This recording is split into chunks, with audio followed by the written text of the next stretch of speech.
We begin in Helsinki, where President Moon Jae-in kicks off his 8-day three-nation tour of Northern Europe.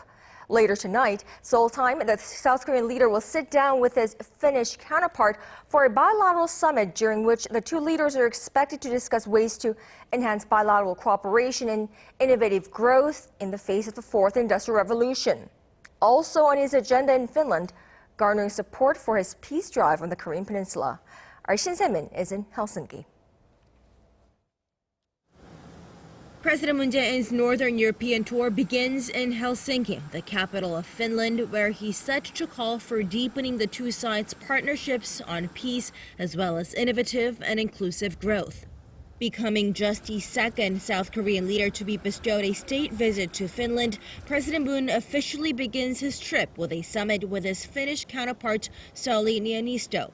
Officials say the two will discuss ways to revitalize their respective economies by supporting exchanges between startups.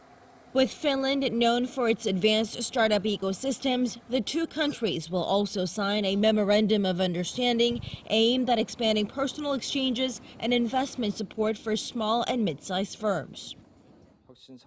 It will be an opportunity to provide a basis for cooperation on next-generation communications like 5G, 6G, and artificial intelligence, as well as the fourth industrial revolution.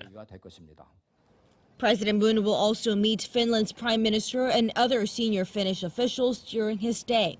The leaders may even discuss ways to support President Moon's peace drive on the Korean Peninsula. With President Niinisto dangling the idea of hosting a potential third North Korea-U.S. summit in Finland, the South Korean leader looks set to call for Helsinki to fully back his denuclearization drive at the earliest date possible. By holding the Korea-Finland summit at the birthplace of the Helsinki Accords, a diplomatic agreement aimed at reducing tensions among global leaders, President Moon is hopeful that he can win support for his peace drive and perhaps come up with ways to bring the major parties of the denuclearization negotiations back to the table for talks. Shin, Arirang News, Helsinki.